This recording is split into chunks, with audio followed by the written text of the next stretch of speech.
hablarles de uveitis en el contexto de la infección por VIH-Sida. Como ustedes sabrán, el SIDA es una pandemia de origen viral que lleva 40 años en el mundo y para la cual aún no hay una vacuna disponible.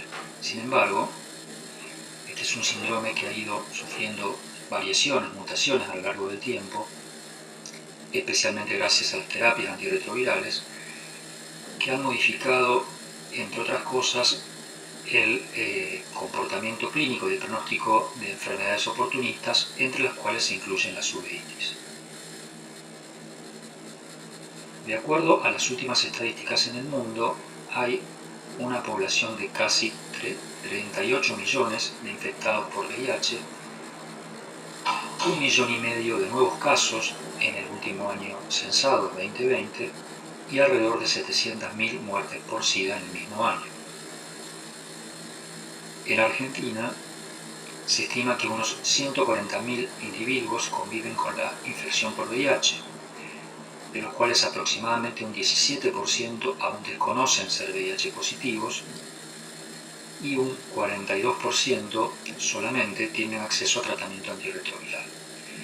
En el último año se han registrado 4.500 nuevos casos, de los cuales aproximadamente un tercio el diagnóstico se realizó en una etapa avanzada de la enfermedad.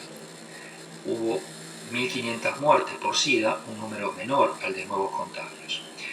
Interpretando estos números, uno puede concluir que hay un mayor número de habitantes viviendo con la infección por VIH por año, y esto implica un mayor número de personas con riesgo de sufrir una uveitis, pero en una población más heterogénea de lo que era años atrás.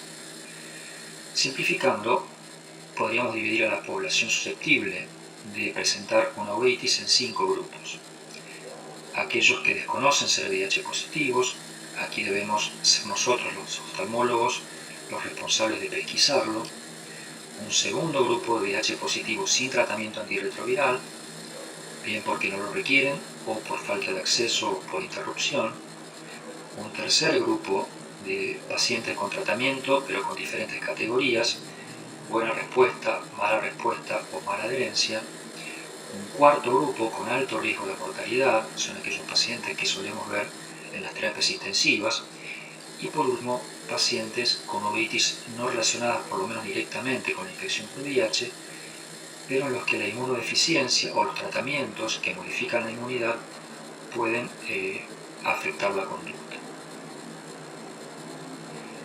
Un paciente VIH positivo puede sufrir una uveitis por acción directa del virus. La categoría más frecuente es por alteraciones que el virus produce en la inmunidad celular, y mucho menos frecuentemente producido por algunas drogas usadas para el tratamiento del VIH o de enfermedades asociadas.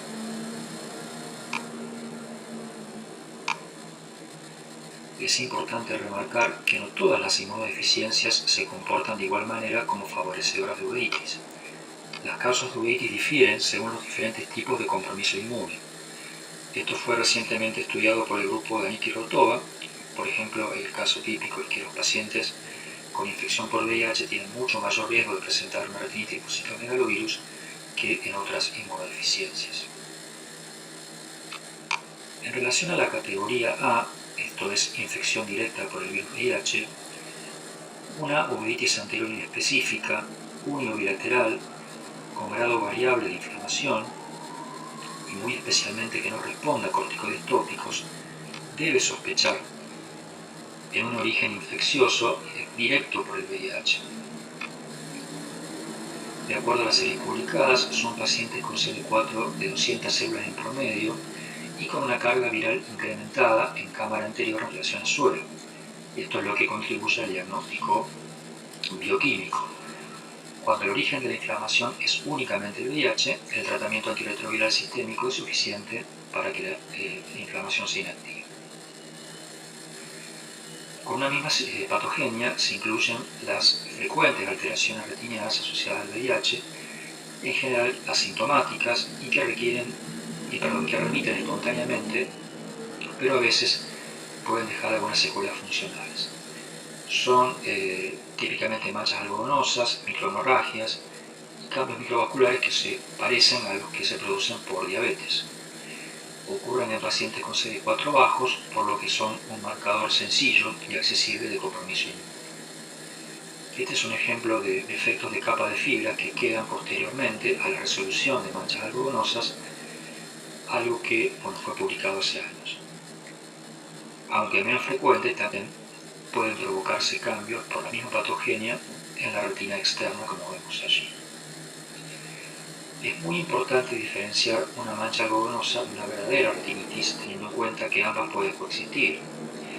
Una forma sencilla de diferenciarlas es un control de muy corto plazo, 1 o 2 días.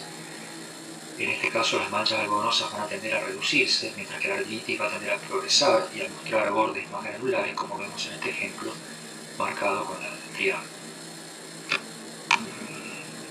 Por lo menos frecuentemente, la vasculopatía por VIH puede afectar vasos de mayor calibre, y originar obstrucciones arteriales y venosas o incluso vasculopatía isquémica. El grupo de Invernizzi estudió hace unos años con angio-CT pacientes VIH positivos sin cambios visibles al fondo de ojo y encontró alteraciones microvasculares en casi la cuarta parte de los casos, principalmente telangiectasias por este método. Como dije anteriormente, la mayoría de las uveitis van a ocurrir por compromiso en la inmunidad celular, mediada principalmente por el número de CD4, y en su mayoría son, por supuesto, infecciones oportunistas. Les comparto un caso clínico, tal vez el más clásico de todos en este tema. Es una mujer de 24 años que refería disminución visual unilateral de meses de evolución en tratamiento antirretroviral combinado, pero ella reconocía no hacerlo adecuadamente, no tenía buena adherencia. Tenía baja visión en el momento del examen y una reacción en cámara anterior leve. Traía un laboratorio con una carga viral y CD4 menor a 50 células, un FAN positivo a títulos bajos y anticuerpos para toxoplasmosis también a títulos bajos. A la oftalmoscopía se veía claramente una retinitis extendida con mínima reacción en el humor vítreo, y en este montaje se ve muy bien la presencia de esa retinitis extensa, de bordes granulares, siguiendo los vasos, vasculitis, áreas de necrosis y de exudación. Por OCT vemos aquí en este corte central el severo compromiso en la arquitectura de la retina afectada por la necrosis, y en estos cortes más inferiores se puede ver una acumulación de fluido subretiniano sobre retina no involucrada por la retinitis. Estos simples datos son suficientes para un diagnóstico clínico certero de retinitis por citomegalovirus, esto es, retinitis de lenta progresión, compromiso inmune severo, poco alteración en el humor vítreo y bordes granulares de la lesión. En esta paciente se comenzó con tratamiento para citomegalovirus con palbociclovir en 900 miligramos, 2 comprimidos por día por 21 días, y a los pocos días la PCR dio positiva para citomegalovirus. Aquí vemos la evolución por OCT a semanas de iniciado el tratamiento, y aquí en este montaje se ve el límite entre retina preservada y retina atópica. Nuevamente, fondo de ojos inicial pretratamiento, post-tratamiento con esa metaplasia fibrosa y áreas de atrofia que quedan más transparentes. Resumiendo, la retinitis por citomegalovirus tiene como datos distintivos CD4 bajos, por debajo de 50 habitualmente, y esto es importante porque un tratamiento oportuno, si se acompaña de recuperación inmune, además de preservar la visión, reduce la mortalidad de 1 año a 27 años de acuerdo a un estudio muy grande, el estudio SOCA. Inflamación vitrea leve y necrosis de retina típica, que cuando afecta el polo posterior tiene un componente más hemorrágico y exudativo, y cuando afecta la periferia es más granular y lentamente progresivo. La progresión es lenta y avanza por los bordes, por lo que el borde es el sitio que tenemos que considerar para evaluar respuesta al tratamiento. Y la desaparición de esos bordes opacos. El riesgo de reactivación de la retinitis por citomegalovirus es muy alto si no se produce una recuperación inmune con tratamiento antirretroviral. En algunos casos, como en este ejemplo, puede ser poco evidente la reaparición de la enfermedad y puede ser útil recurrir a métodos complementarios de imágenes como el OCT, como vemos acá, la autofluorescencia. Acá se ve claramente marcada con la flecha la reactivación y este es en otro sector. Algunos casos pueden ser menos característicos, como por ejemplo este que aparece allí, en el que no es evidente esa granularidad típica de los bordes de la retinitis por CMV, lo que puede generar dudas y por lo tanto acá sí puede ser de ayuda recurrir al PCR de fluidos oculares. En este caso, la respuesta terapéutica más la PCR positiva nos ayudó al diagnóstico diferencial. Por último, no es una enfermedad ocular sino que es sistémica y al comprometer otros órganos puede ser mortal. Por lo tanto, el tratamiento debe ser siempre sistémico. Para reducir el compromiso visceral, el compromiso del ojo contralateral y para reducir la mortalidad. La modalidad más utilizada es el valganciclovir oral actualmente en dosis de 900 miligramos 2 veces por día como tratamiento de carga. El tratamiento intravítero es útil, puede usarse el ganciclovir o foscarnet, son una buena opción pero siempre como un complemento en casos más agresivos, con compromiso del polo posterior o con problemas iniciales en tratamiento sistémico. Debe realizarse siempre un tratamiento de mantenimiento en todos los casos hasta lograrse la recuperación inmune, nunca por menos de 3 meses y hasta lograr un dosaje de CD4 como mínimo mayor a 100 y una carga viral indetectable y tener en cuenta el riesgo, que es bajo pero lo hay, de resistencia a drogas. Entre un 15 y un 30% de los pacientes que lograron inactivar su uveitis o depositomegalovírus pueden desarrollar con el tiempo un cuadro inflamatorio como consecuencia de la recuperación de la inmunidad celular. Y esto consiste clínicamente en la aparición de una uveitis inespecífica anterior, una vitreitis, sin retinitis, que puede responder inicialmente con corticoides tópicos o sistémicos. Este es un caso de una retinitis que luego del tratamiento adecuado se inactivó completamente y que meses después, luego de la mejoría en la inmunidad, comenzó con turbidez vítrea, papilitis y edema macular cistoide.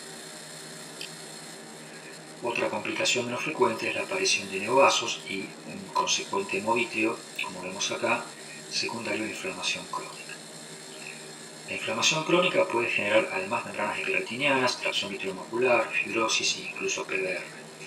El tratamiento debe ser escalonado de menor a mayor, usualmente iniciando corticoides tópicos y profundizando localmente hasta lograr la remisión de la inflamación, algo que no infrecuentemente es difícil de lograr en el corto plazo. Actualmente, la segunda uveitis infecciosa en frecuencia de esta población es la sífilis. A diferencia de la que vimos anteriormente, esta no requiere un compromiso inmune severo. Aquí hay una sinergia entre ambos agentes, el virus VIH y el treponema, y el hecho de compartir la misma forma de transmisión. Comparando la clínica de la enfermedad con pacientes inmunocompetentes, en los pacientes con SIDA suele ser menos ordenada, tiende a quemar etapas, tiene alto riesgo de desarrollo de neurosífilis y se acompaña de más inflamación, siendo la panoviritis la forma de presentación más común. Estadísticamente, la incidencia de sífilis se triplicó en los últimos años y el pico de infección se da en gente joven, entre los 15 y los 24 años. Este es un ejemplo típico, un paciente varón de 37 años, derivado por un cuadro de panoviritis bilateral de meses de evolución, sin respuesta a corticoides por vía oral, un paciente que no se sabía VIH positivo, presentaba una vitreitis intensa con bolas de nieve agrupadas en el polo posterior, y la oftalmoscopía, una opacidad retiniana difusa, con infiltrados retinianos más superficiales en la retina interna. Al examen físico encontramos a nivel de las manos una erupción papulomacular, que es característica del secundarismo sifilítico, y ya con eso tenemos un dato muy a favor de una sífilis ocular. Una forma más característica de la uveitis sifilítica es la coloretinopatía placoide, un cuadro con poca inflamación vítrea y un compromiso retinocoroideo de bordes discretos y progresivo. Acá a la derecha vemos la oftalmoscopía luego de la revisión con tratamiento adecuado. Por OCT se puede ver claramente que la afectación es predominantemente de fotorreceptores y coriocapilar. El tercer agente implicado en uveitis por VIH es el grupo de virus de la familia herpes, virus herpes simple 1, 2, varicela zoster fundamentalmente. Cuando existe un compromiso inmune severo, el cuadro es el típico cuadro de necrosis retiniana aguda que vemos en los pacientes inmunocompetentes, con retinitis multifocal periférica con tendencia rápida a la progresión circunferencial y anteroposterior, vitreitis creciente con el tiempo, vasculitis oclusiva y alto riesgo de desprendimiento de retina. Este es un ejemplo que se puede prestar a la confusión. Paciente que consulta con un cuadro unilateral de compromiso inflamatorio anterior, una uveitis hipertensiva, pero que en segmento posterior tenía claramente una retinitis difusa que involucraba polo posterior y media periferia, y en algún sector uno podía ver ese aspecto característico de dedos de guante y un compromiso vascular oclusivo muy marcado. Por angiografía se ve claramente la afectación a nivel de fusión, tanto en la parte central como periférica. Todo esto podría hacer pensar en una necrosis aguda de retina. Pero si ampliamos la zona de visión, vemos que también hay sectores donde la retinitis, siguiendo los vasos, tiene un aspecto más granular. Entonces uno podría pensar si es una necrosis aguda de retina o una retinitis por citomegalovirus. Es importante remarcar que el citomegalovirus forma parte de la familia de herpes y también puede producir un cuadro tipo de necrosis aguda de retina, por lo tanto, ambas pueden combinarse. En este caso, la PCR de monoacoso nos ayuda al diagnóstico, a confirmar el diagnóstico de citomegalovirus, se trató adecuadamente para él y se realizó el tratamiento y el seguimiento oftalmoscópico, donde vemos claramente una evolución favorable. Lo primero que desaparece son las áreas donde está parcialmente involucrada la retina y más tardíamente terminan de atrofiarse las de compromiso completo. Este es el cuadro inicial, cuadro oftalmoscópico post tratamiento, donde vemos la atrofia final.